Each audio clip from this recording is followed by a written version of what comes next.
This was like a subtweet. Like, this was like a weird, like, instead of linking to anything or just like coming out and saying something, I guess after the Supreme Court decision, Kevin Stitt just like, don't forget me, guys. From day one, I promised Oklahomans I would sign every piece of pro-life legislation that hit my desk. I'm proud to have kept that promise and make Oklahoma the most pro-life state in the country. Cool story, bro. I don't know. I mean, it's just pandering, just brainless, mindless pandering from Stitt. Anyway, there's a lot of great info and facts going around about that. I mean, the story I've told before, and I'll just retell, even though it's real kind of depressing, is after the 2016 election, I went to a national conference for legislative people for this large worker association I was working for at the time. And they painted an incredibly bleak picture about the Supreme Court. And this was in like a week after Trump got elected. So that was before Ruth Bader Ginsburg died. That was before, a lot of what's happened has happened. It was before, anyway. Needless to say, they painted like an incredibly bleak picture of what the future of the Supreme Court is or was going to look like. And so really a lot of this is just coming to fruition. I don't know, tweets like this, I don't know. I mean, it's like Mississippi already beat you to the punch. Texas is already ahead of us. Like, I don't know. Like, I don't know. I mean, it just feels like he's jumping on the bandwagon of trying to ban abortion. And of course, like, even if the right gets everything they want in this argument, it'll just become a states' rights deal. And so all it's going to do is force people in red states to have to, like, drive really far or be heavily burdened. Yeah, it's just a very weird, weird flex. Cause it's like, it's not, I mean, yeah, you're just going to ban it for Oklahoma women and make it, yeah, supreme inequality. Yeah.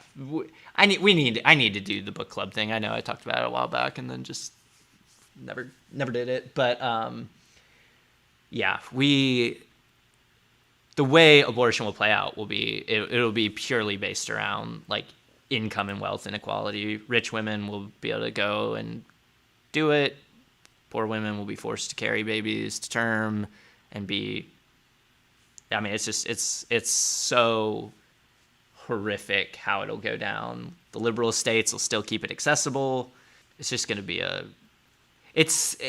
it really is like the perfect way to carve up our country in a way that's like the most inequitable, like trapping certain groups of people in certain situations and basing it around like an individual's ability to either bend the rules or break the rules or change the rules. Yeah, really an awful way to implement policy. And then, of course, the national Dems, who at various points are going to, like they do now, control the House, Senate, and the presidency, won't be able to get a piece of legislation through that would protect it. I mean, like, they could make it a universal policy for the whole country, but because they're scared of losing 5 swing seats that they're going to lose anyway, they're not going to do it. So just really grotesque how all this does. Consensus was they'll gut it, but at least 4 seemed fine overturning it entirely. Yeah, I mean, that's why, like, getting Breyer to resign now while Biden can still appoint someone just seems like, I mean, if we're going to do any hedging of our bets on the current system, which, gets harder to hedge every day, goddamn, getting an 80-something-year-old who could die at any time to get off the Supreme Court and get somebody better on there who isn't going to do that seems like a really high priority. Because, I mean, you give them, like, yet another vote, and it's just, like, one more tip of the scale in the crazy direction. But I feel like even if they overturn it completely, I still think the case law and the argument, I mean, and I'm not a lawyer, so if I'm getting this wrong, I apologize, but, like, the argument from, like, Mississippi is it's a states' rights argument. Like, it'll just kick everything back to the states. So your Californias, New York, Maryland, etc., Massachusetts will all keep it legal. But your deep south, religiously conservative areas will ban it. So, I mean, it's just so, which means, of course, that, a rich person could hop on a plane and go fly and get their abortion somewhere and, make a spa weekend out of it while poor people will be forced to, I mean, it's grotesque, quintessentially American cruelty to the marginalized. Thanks for watching our video.